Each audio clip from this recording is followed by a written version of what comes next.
What's going on? Lego PC here, bringing you another review. It's been a couple days since I've done one. I think I'm going to try to do probably 2 to 3 a week, obviously depending on what kind of new gear I get and stuff like that. But what I wanted to talk to you today was about this guy. I'm going to let the camera autofocus. You probably can't see me. You don't need to see me anyways. So, I'm rocking the Bear sweater today because our Blackhawk season's over. So, yeah. Sad face. I guess I'll just continue this review anyways. You see the Magma getting rocked on there right now with an acrylic tip. The Magma is going to be, I believe, my next review. This is my go-to RDA at the moment. I'm still using the Caterpillar, but these two are basically flip-flopping every single time. I take one to work, the other one stays home, and then I use the other one when I go back. Anyways, what you guys want to hear about is the Chana clone. Where did I purchase this? I purchased this at 101vape.com. They had them listed for, oh man, this guy is juicy. They had them listed for $69.99. And it was at the time when all the pre-orders were going through, and first it was $120, and somebody listed it at $119, and then it was $109, and they just kept dropping price, and I waited, and I waited, and I waited, and sure enough, 101 Vape hit me. Give me 1 second, I gotta clean this tip off here.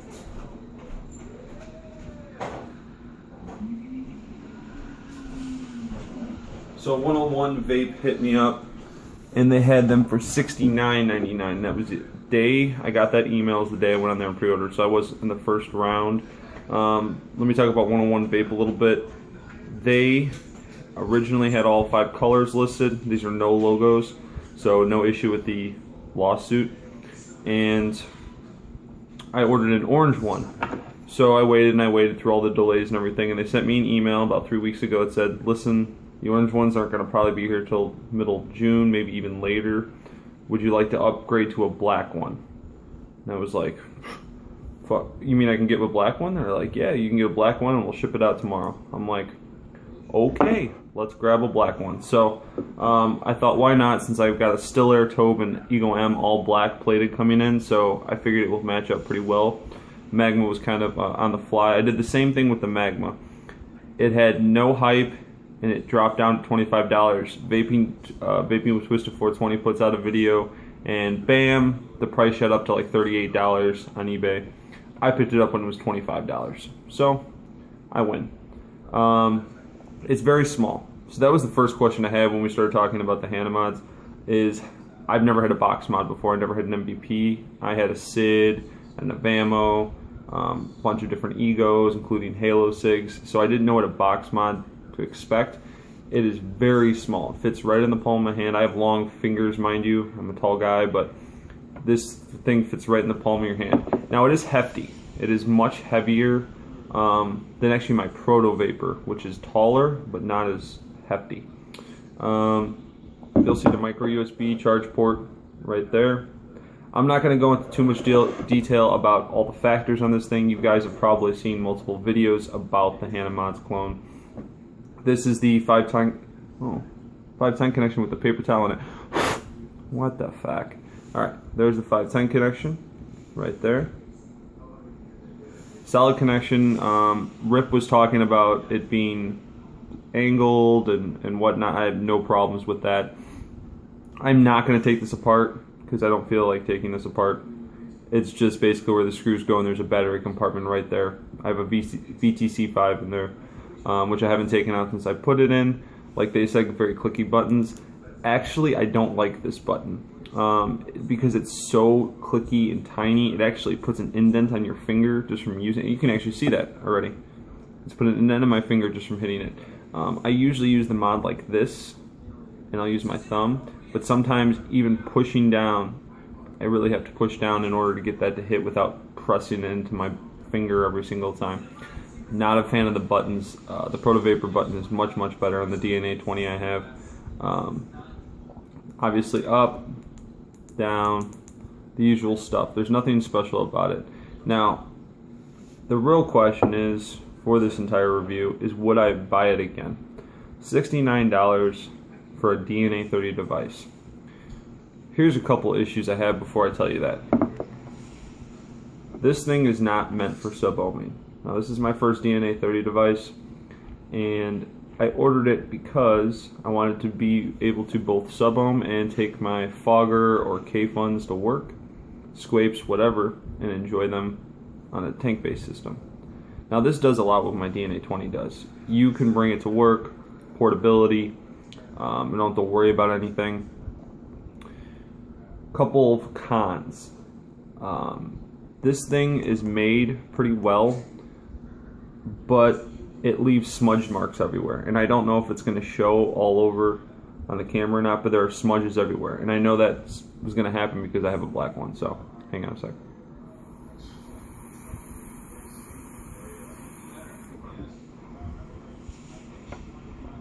I'm almost out of Tropical Storm. I think this is the last amount I have in there. I think the bottle's garbage, which makes me sad. It means I'm going to have to rebuild, or at least take out cotton. Now, other than I've already talked about the buttons. That's my second con. Not a huge fan of that. Somebody also, for my third con, posted on Reddit, which I had already known yesterday, was that the 510 connection, you can't over tighten it because of the size of the barrel down there. You'll actually strip the 510. Yes, this is true. When you go to tighten your Addy and you feel it go tight, stop. I had a couple issues where I continued to tighten, and all of a sudden it kept saying check atomizer, and I couldn't understand why. I thought I had short or something, but it worked on every other device. So this thing does have an issue with the 510 connection. You have to be really careful and make sure you do not screw this down too tight. Con number 4. I think it's number 4. I can't count, so I didn't graduate college, so there's your answer. This device's battery life, even vaping at 27.5 watts, I have to charge it at work every day and then charge it again when I get home. It blows through battery life like none other. Now, whether that's the DNA 30 chip itself, which obviously we know is a clone of, it's not an actual DNA 30 chip, or it's just the way that all DNA 30 watt devices are regulated, I'm not a fan of. And being that this is my first DNA 30, and this video is made for people who want to know whether they should buy a DNA 30 or not. That's my goal here. I'm not a fan of it. I've been bringing it to work for the last 3 days just to get a lot of wear out of it. People love it. It fits in my back pocket very easily. Everybody's like, where's your Proto Vapor? Well, this one's much smaller.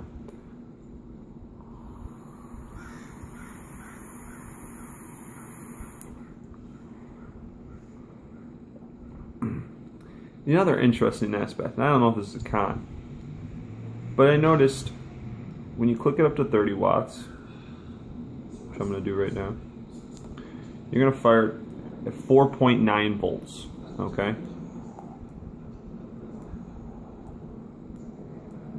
And I just locked it on accident. Okay. Let me make sure you can see that.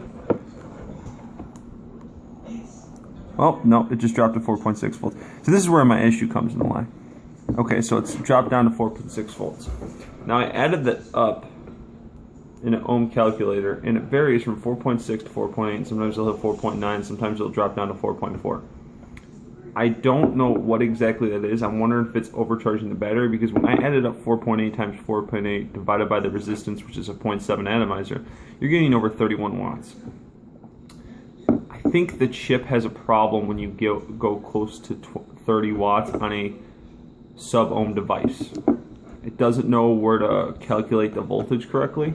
Now if I drop it down, which is what I usually vape at on this device itself, 27.5, we fire at 4. Oh look, now we just hit 4.5 volts. We're firing at 4.5 volts. Mind you, you just saw when I was firing at 30 watts, it was 4.4 volts and 4.6 volts. So this is where I have the issue, is when you start getting into the really high wattages. Something is not 100% with this chip. Now, it still works. It still fires great. I'm not worried about it. It does its purpose. It just confuses me. That's all.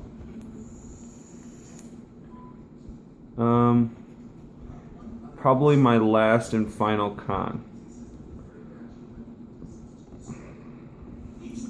I wouldn't buy another DNA 30 device because I own a lot of drippers.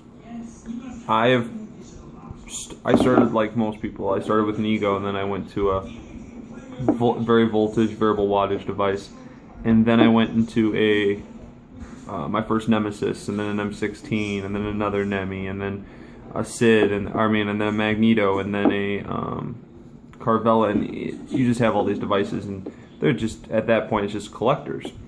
Well, it kindly destroys the entire point of this. I mean, the one highlight of this is I can see my battery level, but that's what my piece of crap VAMO's for. I just unplug the VTC5, plug it into my VAMO, and check my voltage. Yeah, it's not perfect, but it's pretty damn close, and that way I never drain a battery below 3.6, 3.7 volts. Not to mention, after using it for a while, you pretty much know where your battery life's at. You don't need to constantly check it. When you start getting much weaker hits, you've realized your battery's pretty low.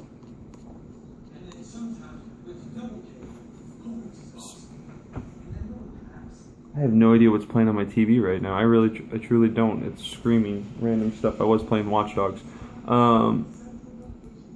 Now it says my resistance is 0.8. Now it's 0.7. Yeah. Okay. So, can I recommend this device? For $69, yes and no. For $69, you cannot beat the price for a variable voltage or variable wattage device. Okay? I would skip the e-cig, the VAMO, the VTR, all of it all together, and just get this. Because you're going to be able to use 12 watts on a K-Fun, or throw on a hyper tank, or throw on a fogger and run it at 22 watts if you want to, which I've done. And it works wonderfully. No complaints, fantastic. Now, I cannot recommend it to anybody who wants to drip. Most people who drip are going to keep it below 1 ohm. Some people shoot for the 1 ohm. Honestly, there's no reason to have this device if you're going to drip. I find anything below 0.8 usually is a much cooler vape, and most people who drip like a warmer vape. And this is all in generalizations, but it's what I've learned over my time as a vapor. So I still throw a dripper on it, I still blow through the battery, and I just can't see recommending this to somebody who likes to drip very often. You know, it's just my opinion on it. I still use it. I plan on using it. I don't plan on buying another one. There's just no need for it. I have enough devices. I'm constantly on classified selling more stuff. I have so much stuff in that room, it's disgusting. So